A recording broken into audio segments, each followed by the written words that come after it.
Hello बच्चों, welcome to my channel target with Shiv Prakash. कैसे हैं आप सब लोग। इस समय हम समांतर श्रेणी पढ़ रहे हैं।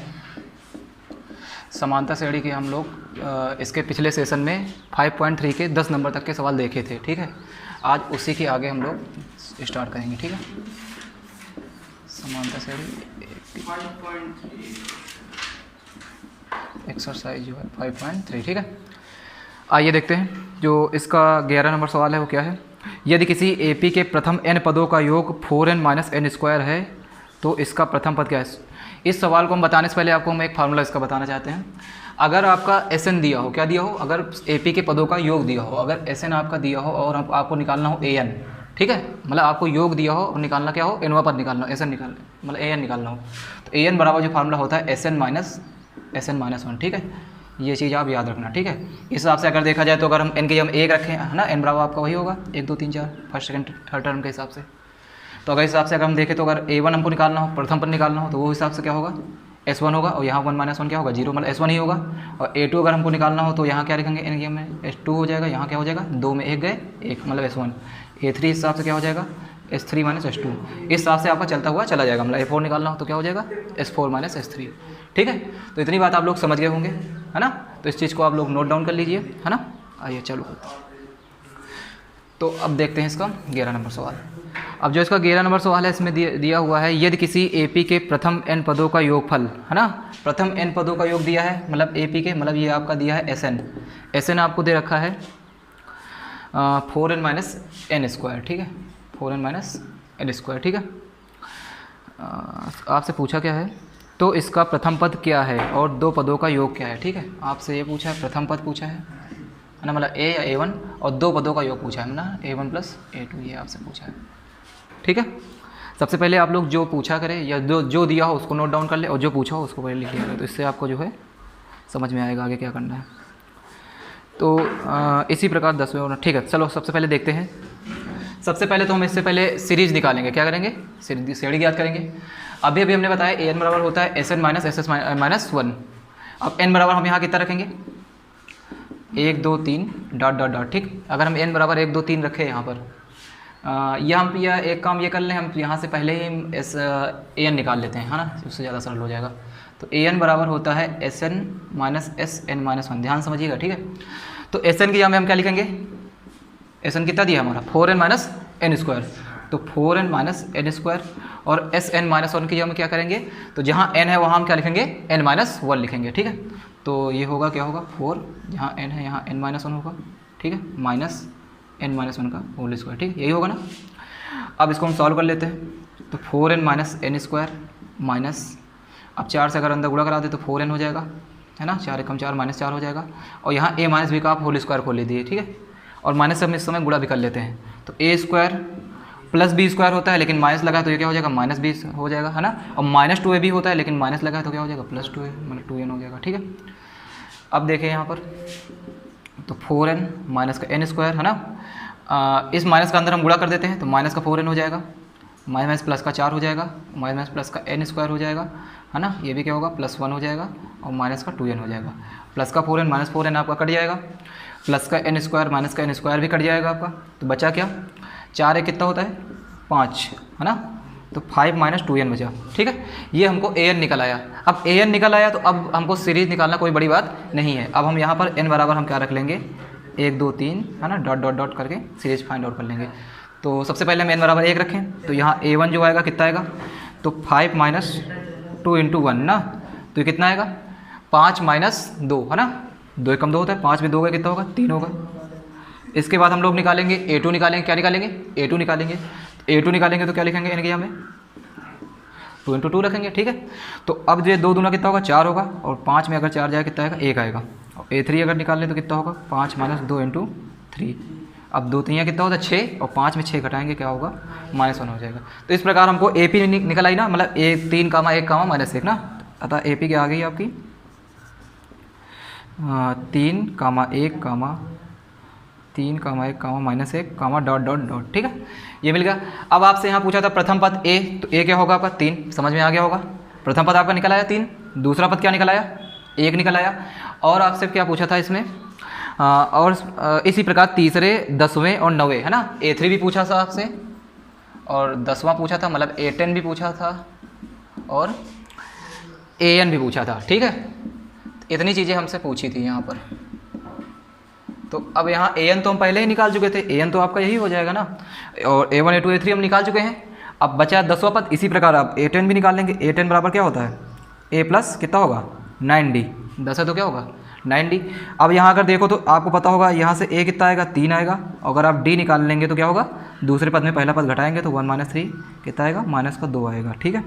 अब आप अगर इसी को इसी में रखेंगे तो A की जगह में आप रखेंगे 3 + 9 इंटू कितना रखेंगे, -2, है ना। तो 3 कितना होगा, -18, ये कितना आएगा, -15।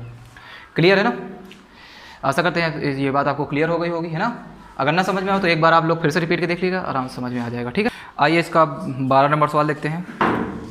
12 नंबर सवाल क्या दिया है, ऐसे प्रथम 40 धन पूर्णांकों का योग ज्ञात कीजिए जो 6 से विभाज्य हैं। आपसे पूछा है जो 6 से विभाज्य हैं, ऐसे 40 धन पूर्णांकों का हमको योगफल ज्ञात करना है। तो 6 से कटने वाली संख्या कौन कौन सी होगी बताओ।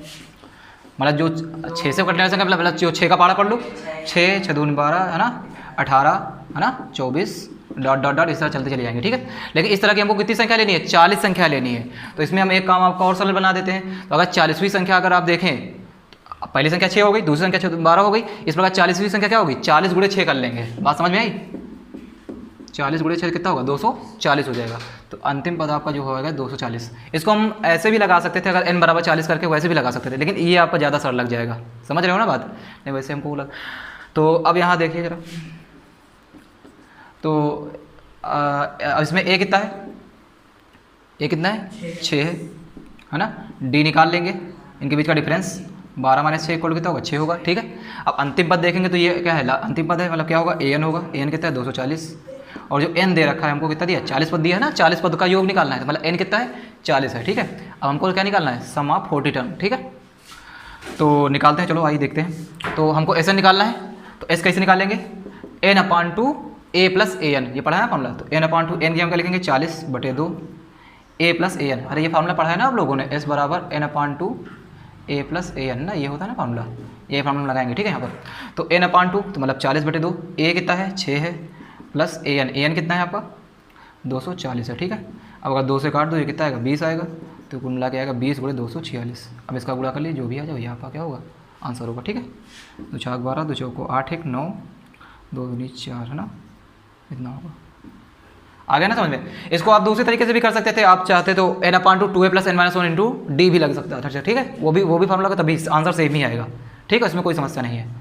अगर आपको जैसे AN ना निकालना, आपको एक चीज़ और बता दें, आपको जैसे ये अंतिम पद ना लिखना हो, 240 से यहाँ तक ना लिखना हूँ, तो मतलब 6, 12, 18, 24 यहाँ तक करके छोड़ दीजिए, इसको लिखिए ही ना। तो अब उस कंडीशन में आप जो है लगा देना n/2 2A + n - 1 × D, तब इसका कोई काम नहीं लगेगा, ठीक है। मतलब दोनों तरीके से आंसर लेकिन आपका सेम ही आएगा, चाहे ऐसे लगाओ चाहे वैसे लगाओ, ठीक है। तो आगे ना बात समझ में। आइए अब इसका देखते हैं अगला सवाल, जो 13 नंबर सवाल है।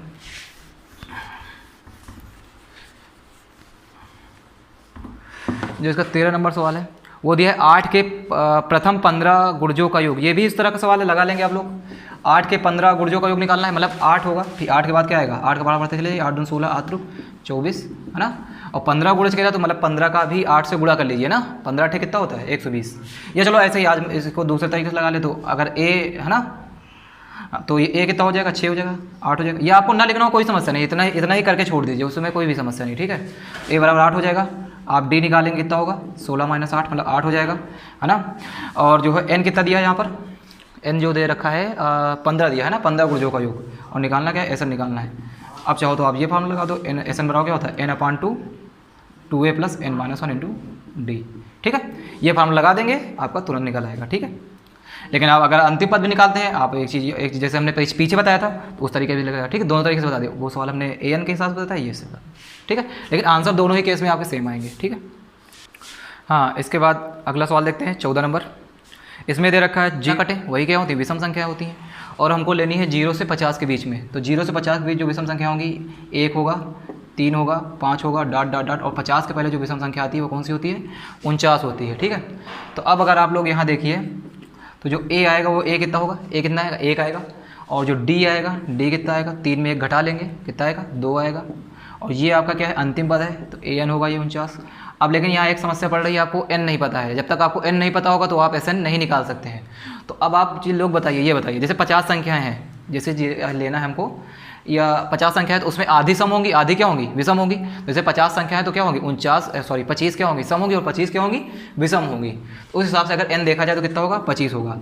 लेकिन अगर मान लो आपको नहीं समझ में आ रहा है, आप नहीं निकाल आप इस तरह नहीं गेस कर पा रहे हैं, तो आपको हम तरीका भी बता दे रहे हैं इसको निकालेंगे कैसे। तो आप लोग को फार्मूला ये पता है, an बराबर होता है a plus n minus 1 into D. तो an की हम कितना लिखेंगे, 49 लिखेंगे, a की जगह हम कितना लिखेंगे, 1 लिखेंगे, प्लस n की जगह हम कितना लिखेंगे, सॉरी n नहीं पता है, n हमको निकालना है यहाँ पर, मान लो है ना, n माइनस 1 इंटू डी कितना दिया है, 2 दिया है, ठीक है। अब अगर इसको हम पक्षांतर करें तो 49 में 1 जाएगा, कितना आएगा, 48 आएगा, और यहाँ कितना आएगा, n माइनस 1 इंटू 2। अब अगर 2 से काटे इसको तो कितना होगा, 24 आएगा। तो 24 बराबर कितना आ गया, n माइनस 1। तो माइनस को इधर आएगा तो क्या होगा, प्लस का 1 होगा, तो 24 में 1 जुड़ जाएगा, कितना होगा, 25 होगा। तो आप लोगों ने देख लिया ना, n कितना आया, 25 आया, ठीक है। तो सम और विषम के केस में हम लोग सीधी सी बात है देख लेंगे कितना है ना, आधी सम हो गया, आधी विषम, तो n बराबर कितना होगा, 25 होगा। ये हम लोग डायरेक्ट भी इसको निकालने की जरूरत नहीं भी, हम लोग डायरेक्ट भी बता सकते थे, ठीक है। तो या अगर नहीं पता है तो हमने आपको निकालने का तरीका भी बता दिया, ठीक है, उसमें कोई समस्या नहीं है। अब इसके बाद आपको a पता है, d पता है, an पता है, n पता है, अब तो कोई समस्या नहीं है ना। तो Sn निकालना है आपको, यहाँ निकालना क्या है, Sn। तो Sn बराबर फॉर्मूला क्या होता है, n/2 a प्लस an लगा देना, आ जाएगा, ठीक है, ये लगा देना फॉर्मूला, आ जाएगा तुरंत। अब इसके बाद जो है अगला सवाल जो है 15 नंबर। हाँ, अब इसका जो है 15 नंबर देखते हैं सवाल। 15 नंबर जो सवाल देखते हैं इसको ध्यान समझिए, लैंग्वेज बेस्ड प्रॉब्लम है ना, तो इसको समझते हैं, लेकिन है बहुत सरल, ठीक है। इसमें दे रखा निर्माण कार्य से संबंधित किसी ठेके में निश्चित तिथि के बाद कार्य को विलंब के पूरा करने के लिए जुर्माना लगाने का प्रावधान इस प्रकार है, ठीक है। पहले दिन के लिए 200, और दूसरे दिन के लिए 250, तीसरे दिन के लिए 300, और प्रत्येक उत्तरोत्तर दिन के लिए मतलब 50 रुपये अधिक है। तो आप लोग समझ रहे होंगे, तो ये आपकी AP एक बनती चली जा रही है, मतलब पहले दिन के लिए 200 है ना, और दूसरे दिन के लिए कितनी है, 250 है, तीसरे दिन के लिए कितना है, 300 है ना, इसी तरह ये है चलती चली जाएगी, ठीक है। और जो है प्रत्येक दिन जो है अगले दिन से जुर्माना ज़्यादा लगता है, ठीक है, पहले दिन से। तो उसमें कह रहा है कि एक ठेकेदार को जुर्माने के रूप में कितनी राशि अदा करनी पड़ेगी यदि वह 30 दिन का विलंब करता है। अब n यहाँ पर दे रखा है आपको, यहाँ पर आपको क्या दिया है, n दे रखा है 30 दिन, 30 दिन देखा ना, n दे रखा है, और निकालना क्या है आपको, कितनी राशि अदा करनी पड़ेगी, मतलब टोटल कितनी, मतलब वो टोटल मतलब जहाँ से अदा है तो मतलब Sn हमको निकालना है, ठीक है। ये बात समझ गए होगे आप लोग। अब अगर देखो तो यहाँ से आप a और d निकाल सकते हो, सीरीज मिल गई तो a और d निकाल सकते हो। तो a कितना हो गया, 200, और d कितना आएगा, 250 में 200 घटाएंगे तो कितना आएगा, 50 आएगा। अब Sn निकालेगा आराम से, इसमें तो कोई समस्या नहीं, n/2 2a plus n minus 1 into D, ठीक है। यही लगा देना, सिंपल सा सवाल है, आ जाएगा, ठीक है। इसके बाद देखते हैं अगला सवाल, 16 नंबर जो सवाल है वो क्या दे रखा है। जो 16 नंबर सवाल है, किसी स्कूल के विद्यार्थियों को उनके समग्र शैक्षिक प्रदर्शन के लिए 7 नगद पुरस्कार देने के लिए 700 रुपये की राशि निर्धारित की गई, ठीक है, 7 पुरस्कार हैं। और उसके बाद यदि प्रत्येक पुरस्कार अपने से ठीक पहले से 20 कम है, मतलब जो प्रत्येक पुरस्कार है अपने पहले वाले से कितना कम है, 20 कम है, तो प्रत्येक पुरस्कार का मान ज्ञात कीजिए, ठीक है। तो देखते हैं हम, तो इसमें हम मान लें 16 नंबर में हम क्या मान लें, माना पहला पुरस्कार क्या है, x है ना, माना ये प्रथम पुरस्कार है ना, माना प्रथम पुरस्कार क्या है, x है ना। अब इसमें आपसे कह रखा है कि मतलब कि प्रत्येक पुरस्कार अपने ठीक पहले पुरस्कार से 20 कम है, मतलब जो मतलब कि समझ रहे हो ना, मतलब जो अब वाला पुरस्कार है अपने ठीक पहले वाले पुरस्कार से 20 कम है। तो अब यहाँ एक बात समझना, हम जैसे मान लो यहाँ पर x लिया, माना, ठीक है, समझना हम यहाँ से ध्यान से, हमने यहाँ पर x लिया पहला पुरस्कार। अब इसके बाद वाला पुरस्कार क्या होगा, इससे कितना कम होगा, 20 कम होगा, मतलब कितना होगा, x माइनस 20 आएगा।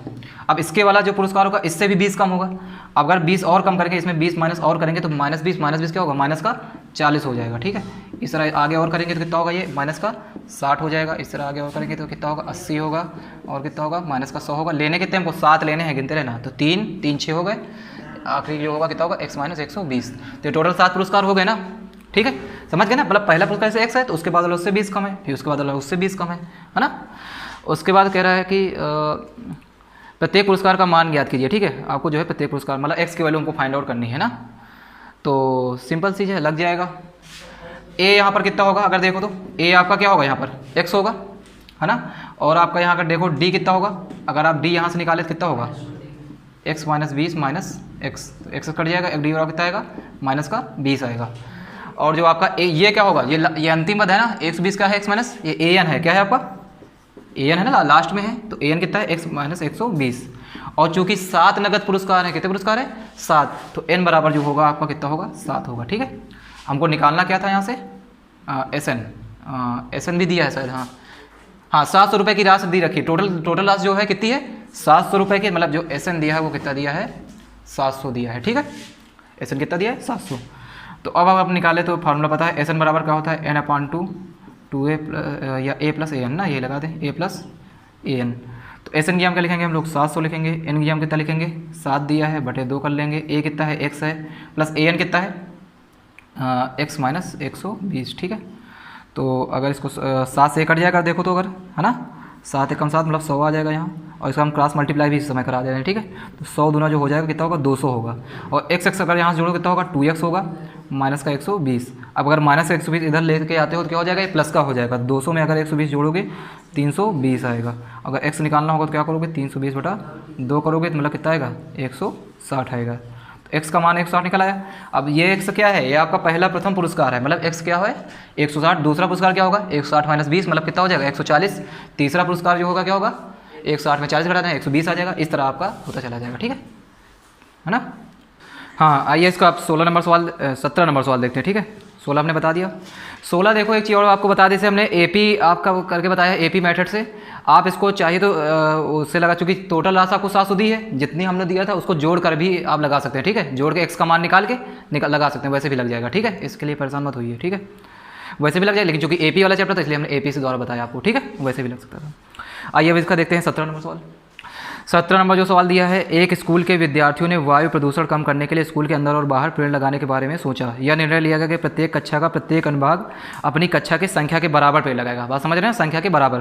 प्रत्येक कक्षा एक का अनुभाग एक पेड़ लगाएगा, कक्षा 2 का 2, है ना, मतलब समझ गए ना, जो कक्षा है उसी बराबर पेड़ लगाएगा। और इसके बाद दिया है कि कक्षा 3 का पेड़ 3 लगाएगा। इस तरह क्रम चलता रहेगा। और प्रत्येक कक्षा के एक हो जाएगा 3 अनुभाग भी हैं। देखो एक कक्षा हुई और प्रत्येक कक्षा के 3 सेक्शन है।